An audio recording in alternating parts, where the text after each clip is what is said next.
C'est à peu près le même amendement. Ça vise en fait à prévoir une garantie d'autonomie de 1 128 € pour lutter contre la précarité dont nous avons parlé. Donc à la fois les étudiants ont du mal à se loger, ils ont du mal à se nourrir, 1 sur 2 a des difficultés en ce qui concerne la nourriture.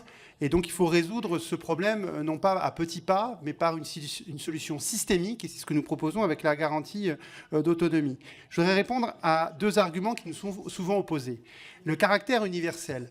Moi, je pense que c'est extrêmement important, en fait, que sur certains droits, c'est comme le cas de l'école qui est gratuite, l'ensemble des citoyens de ce pays bénéficient des mêmes droits. Et moi, quand la ministre ou d'autres me disent « oui, mais les enfants de riches bénéficieront finalement de l'allocation d'autonomie », je dis « pas de problème, s'ils payent des impôts, ils ont droit, en fait, à ce que leurs enfants bénéficient des mêmes droits que les autres. » C'est le principe sur lequel est fondée, je vous le rappelle, la sécurité sociale. Bon.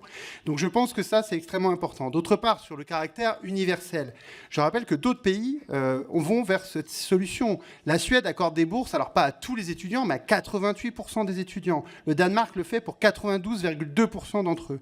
Et ces bourses ne sont pas corrélées aux revenus des parents, contrairement au système français, qui, lui, est particulièrement obsolète et qui ne facilite pas l'autonomie des jeunes. Donc ça, effectivement, c'est une mesure qui coûte de l'argent. Là, c'est des amendements d'appel et on va nous dire où vous trouvez l'argent. Jean-Luc Mélenchon avait en fait une proposition assez forte, mais qui permet de voir dans quelle société on veut vivre. La solution qu'il avait trouvée, parce qu'en gros, c'est une trentaine de milliards d'euros, si je me souviens bien, cette mesure.